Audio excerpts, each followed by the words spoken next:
Capítulo 10. Humildade. O solo onde a maturidade pode se desenvolver. Toda semente é uma árvore em potencial. No entanto, na prática não é toda semente que germina. Isso se dá por diversos fatores. Pode haver algum problema na própria semente, por exemplo. Contudo, ainda que você pegue uma semente perfeita e a plante cuidadosamente, nem sempre ela vai produzir o que espera. Afinal, a qualidade da planta depende da qualidade do solo. Quando Jesus conta a parábola do semeador, seu foco não está no tipo de semente adequada, nem na melhor maneira de se plantar uma semente. Ele dedica sua atenção aos diferentes tipos de solos. Aliás, quando o mestre explica a parábola aos seus discípulos, ele compara a semente com a palavra de Deus. A palavra é a semente perfeita, capaz de produzir centenas de frutos. No entanto, ela nem sempre gera o resultado esperado porque alguns corações são como solos duros de beira de estrada, onde estão cheios de pedras e espinhos. Não recebem a palavra como deveriam receber. Mesmo a melhor de todas as sementes precisa de um solo adequado para frutificar. Em minha caminhada cristã, tenho reparado que muitas pessoas caminham na igreja, mas não amadurecem. Leem a Bíblia, participam de cultos, vivem experiências com Deus, oram, mas não saem da imaturidade. Embora estejam em contato com a semente da palavra e com a presença de Deus, não estão frutificando de acordo com a semeadura. Logicamente, o problema não é, nem nunca será a semente. A presença de Deus que um cristão experimenta na oração ou no culto da igreja, bem com a sua leitura bíblica, podem conduzi-la à maturidade. Mas quando a terra do seu coração está fechada para a semente do céu, nada disso produzirá um amadurecimento. Vários são os fatores que podem considerar para esse amadurecimento, que impede o crescimento espiritual. Contudo, acredito que a falta de uma virtude cristã em especial é decisiva para manter o crente na imaturidade, mesmo em contato com as sementes divinas, a humildade. Quando falta humildade, uma terra que poderia se tornar um jardim acaba permanecendo desértica. Quando o orgulho torna o solo, a semente da palavra não encontra espaço para desenvolver. No momento em que a soberba invade o terreno, a correção divina não consegue frutificar. Onde falta humildade, a soberba sufocará o crescimento da semente. Para entendermos de forma precisa porque a humildade é decisiva para que nós tornemos maduros, precisamos entender claramente o que é humildade. Subtópico: o que é humildade? A fim de melhor compreender o conceito de humildade, vamos começar esclarecendo o que ela não é. Na história do cristianismo, por causa de definições errôneas, muitos equívocos foram cometidos na aplicação dessa virtude. Um exemplo disso é a definição de humildade como pobreza financeira. Por muitos anos, a nossa herança católica nos trouxe a ideia de que, por ser humilde, é ser pobre. Quem nunca ouviu ou falou a frase "fulano mora num lugar humilde"? A expressão humilde é usada para indicar que o lugar é pobre. Isso porque na herança católica, o pobre era o símbolo da espiritualidade e humildade, e o rico de carnalidade e orgulho. Toda vida não é difícil encontrar um orgulhoso morando na favela e um humilde vivendo em uma mansão. Humildade não tem a ver com conta bancária, mas com estado de coração. Essa virtude também não tem a ver com a autodepreciação. Muitas pessoas acreditam que é se desfazendo de suas habilidades e qualidades que mostrarão sua humildade. Quando alguém as elogia, logo começam a falar de seus defeitos, diminuir seus talentos e se jogar lá no chão. Será que se elogiarmos a voz linda de um cantor, o certo seria ele listrar os defeitos dela para mostrar que é humilde? Há muitos anos tive um amigo que possuía uma voz lindíssima. A pessoa elogiava o talento dele frequentemente, preocupado em não deixar o orgulho entrar em seu coração. Ele era rude e áspero com quem o vinha elogiar. Mandava as pessoas pararem de olhar para ele, dizia que sua voz não era tão boa assim, enfim, recuava os elogios. Agindo dessa forma, ele começou a perceber que isso estava machucando e afastando as pessoas que apenas queria agradecer a honra à vida dele. Para não ferir as pessoas, ele começou a pedir a Deus uma estratégia acerca de melhor maneira de lidar com os elogios.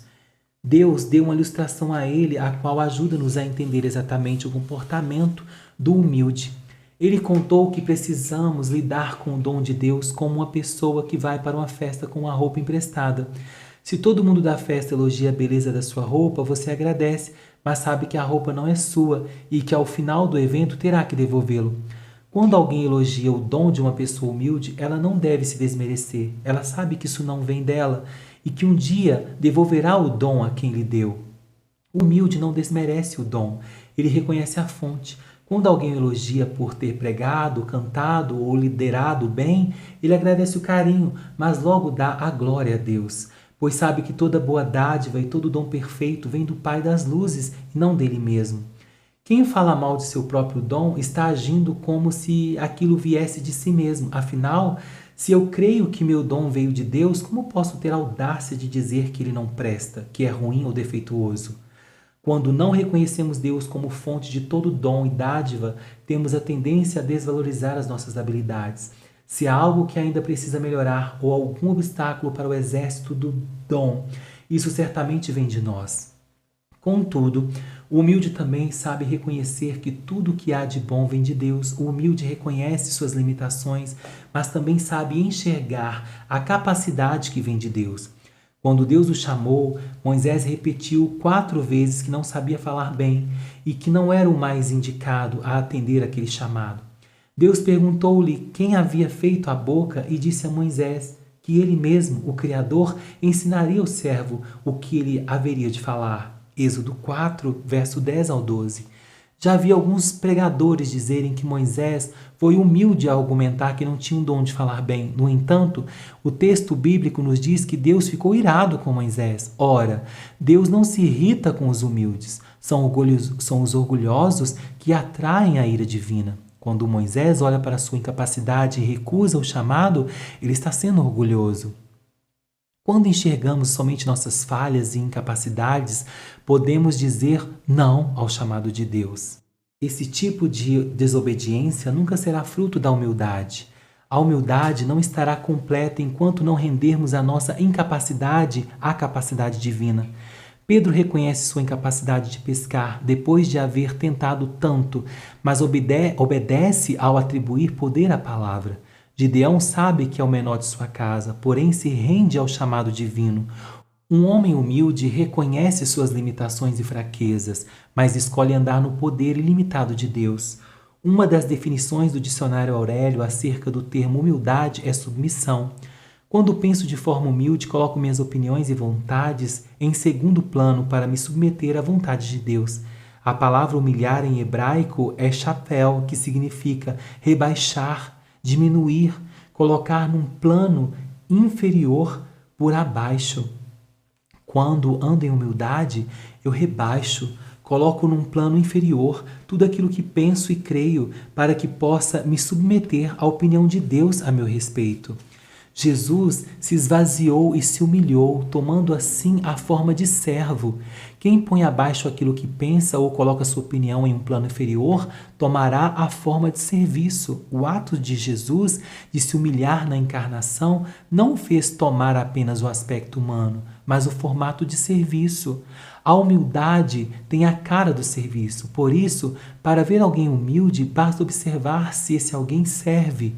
Uma das palavras no grego para humildade é tapeinosphrsune, que significa uma preocupação altruísta pelo bem-estar dos outros. Como Agostinho afirmou, humildade não é pensar menos de si mesmo, mas menos em si mesmo. Pensar mais no outro do que em si mesmo é fundamental para quem deseja ser humilde. O orgulhoso está sempre pensando em si mesmo. Até quando serve, ele pensa em ser promovido, aplaudido e obter retribuição. Ao servir, o humilde pensa apenas em melhorar a vida dos outros. Além de reconhecer sua própria fraqueza, ver em Deus a força que precisa é viver para servir ao próximo. A humildade requer que tiremos os nossos ouvidos de nós mesmos. Na verdade, o humilde que percebe que sua capacidade vem de Deus e sua razão de existir está no próximo, terá necessariamente seus ouvidos atentos, não às próprias opiniões, mas ao que Deus e o próximo têm a dizer. Por isso, você perceberá que um grande sinal da humildade está em uma boa atitude ao ouvir. É exatamente nesse ponto que queria chegar com você, para juntos percebermos como a humildade pode ser uma boa terra para a semente da maturidade. Subtópico: ouvir e amadurecer. É interessante e ao mesmo tempo preocupante ver como muitas vezes os novos convertidos crescem espiritualmente mais rápido do que os que estão na igreja há mais tempo. Como ministro do Evangelho, já presenciei diversos casos em que irmãos com mais de 10 anos de conversão estavam sendo ultrapassados no quesito de maturidade por irmãos convertidos há apenas 2 anos. Confesso que percebo diversos fatores que contribuíram para isso. Entretanto, a boa atitude em ouvir tem sido determinante para a rapidez do crescimento espiritual de uma nova fé, de um novo na fé. Geralmente, o novo na fé está cheio de expectativas com a mensagem do pastor, aberto à correção e atento ao que lê na Escritura. Essa boa atitude em ouvir faz com que ele cresça muito rapidamente na fé. A Bíblia diz que a fé vem pelo ouvir e ouvir a palavra de Deus, Romanos 10:17. Ou seja, recebemos fé através dos ouvidos. Quando perdemos nossa boa postura em ouvir, paramos de receber fé e assim interrompemos nosso crescimento. Muitas vezes, alguns irmãos que estão mais tempo na igreja assistem aos mesmos cultos e ouvem as mesmas mensagens que o novo na fé, mas se encontram estagnados no seu crescimento porque não têm a mesma humildade em ouvir que o novo convertido possui. Em minha cabeça isso não faz sentido, pois quanto mais tempo de cristianismo nós temos, mais deveríamos ter uma atitude pronta e aberta em ouvir. Na verdade, deveríamos crescer em humildade e não regredirmos, como infelizmente percebo em muitos lugares onde vou. Por conhecer um pouco a Bíblia, muitos cristãos hoje estão ficando mais críticos e orgulhosos do que prontos para ouvir. Eles vivem focados em ver o que foi ruim na mensagem e não o que foi abençoador. A Bíblia ordena julgar todas as coisas e reter o que é bom. 1 Tessalonicenses, capítulo 5, verso 21. Contudo, muitos examinam uma mensagem de 50 minutos e saem reclamando e comentando apenas cerca dos 2 minutos do sermão com os quais não concordaram. Por 48 minutos a pessoa ouviu coisas boas e que poderiam edificar a sua fé, mas escolheu reter os 2 minutos com os quais não concorda. De forma alguma estou defendendo que uma mensagem não tenha que ser analisada à luz das Escrituras antes de ser recebida por nós, como fazem muitos dos novos na fé. O que estou dizendo é que quando somos humildes, simplesmente descartamos aquilo com o que não concordamos e celebramos com o que podemos aprender com aquele sermão. Nossa maturidade é demonstrada pela nossa capacidade de aprender. Paulo, ao final de sua vida cristã, escreveu aos Filipenses: não que eu tenha já recebido ou tenha já obtido a perfeição, mas prossigo para conquistar aquilo para que também fui conquistado por Cristo Jesus. Filipenses 3:12. Próximo ao final de sua vida, esse grande apóstolo estava dizendo que não alcançara o estágio de estar sem defeito. Ele admitia que poderia melhorar, aprender mais. Interessante é que alguns versos depois, ele diz aos Filipenses: todos, pois, que somos perfeitos, tenhamos este sentimento. Filipenses 3:15a. Aqui a palavra perfeito não denota sem defeito, como no verso 12, indica maturidade. Paulo sabe que precisa melhorar e continuar avançando. Por isso ele chama todos que são maduros a ter o mesmo sentimento. Agora, se um apóstolo que teve experiências incríveis com Deus, que foi usado em milagres e inspirado para escrever boa parte do Novo Testamento, afirma algo assim, quem de nós pode dizer que não precisa melhorar? A partir do reconhecimento da necessidade de melhorar é que nasce a disposição para continuar aprendendo. Os humildes sabem com tanta clareza que precisam melhorar, que estão sempre dispostos a aprender, independente de que lhes ensina. Ainda que um determinado pregador tenha um estilo diferente ou algumas atitudes que lhe pareçam estranhas, o humilde é tão obstinado por aprender que deixa essas coisas de lado para dar uma maior atenção àquilo que é bom. Afinal de contas, a palavra de Deus não deixa de ser divina porque está saindo de um vaso de barro. A Bíblia nos conta que Deus usou a boca de uma mula para repreender um profeta. Números 22:30. A palavra de Deus não perdeu seu caráter sagrado por estar na boca daquele animal. Pessoas humildes sabem disso. Elas estão dispostas a aprender lições divinas nos lugares mais improváveis. Tudo fala com elas. Os erros dos outros ensina o que elas precisam evitar. Os acertos, o caminho que devem trilhar. Os céus e a terra as lembram de dar glórias a Deus. Enfim, para o humilde, toda pessoa, assim como todo e qualquer lugar, podem vir a ser uma sala de aula divina. Para que a semente da palavra cresça e dê fruto de maturidade em nossa vida, é fundamental que a terra do nosso coração tenha a humildade de ouvir sempre, especialmente quando somos corrigidos. Muitas vezes o orgulhoso critica o mensageiro e se apega ao que não gosta na mensagem, porque não quer ouvir o que precisa ser mudado em sua vida. Torna-se uma pessoa resistente às mudanças e correções que Deus quer fazer na vida dele, e não percebe que sem mudanças nunca haverá crescimento espiritual. No ato da consagração de um sacerdote no Antigo Testamento, vários rituais simbólicos eram feitos: ofertas, sacrifícios, derramamento de óleo. Entre esses rituais havia um momento no qual o sangue do sacrifício era colocado nos ouvidos, mãos e pés dos sacerdotes. Levítico 8, 23 ao 24. A ordem era esta: primeiro o ouvido, depois a mão e por fim o pé. Na Bíblia, mão simboliza obras, ações. Pés simbolizam caminhos, decisões. Antes de o sangue tocar as ações e decisões, tinham que tocar os ouvidos. Para mudar nossas ações e decisões, Deus primeiramente toca em nossos ouvidos. A razão pela qual muitos cristãos continuam agindo e decidindo de forma imatura é que não têm permitido que Deus o influencie através dos ouvidos. O orgulho é um pecado terrível, pois ele atrapalha a mudança de mãos e dos pés. Se você repreende alguém que mentiu, mas manteve um coração humilde, ele se arrependerá. Se corrige alguém que roubou o que é possível de ensinamentos, ele o ouvirá. Mas se tenta falar com alguém que roubou ou mentiu e ele do mais é orgulhoso, você sabe que ele dará várias desculpas, mas ainda assim continuará escolhendo agir da mesma forma. Essa resistência à correção divina é justamente o que faz Deus ser tão severo com o soberbo. A Bíblia ensina que Deus resiste aos soberbos, mas dá graça aos humildes. Tiago 4, verso 6.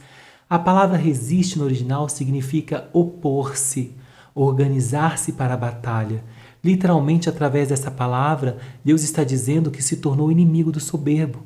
É essa mesma palavra que Tiago usou no verso seguinte ao dizer: sujeitai-vos, portanto, a Deus, mas resisti ao diabo. Tiago 4, verso 7. No mesmo modo que Deus quer que nos organizemos para a batalha contra o diabo, ele se opõe ao soberbo. Assim como Deus, não podemos nos opor apenas à malignidade que está fora de nós, mas devemos resistir à soberba maligna que deseja permanecer dentro de nós. Deus mostra misericórdia quando erramos e admitimos, contudo, resiste a quem não reconhece quem errou. Podemos até mesmo cometer erros, mas precisamos de humildade para reconhecê-los. Deus fará a graça do perdão aos humildes, independentemente do que você fez de errado.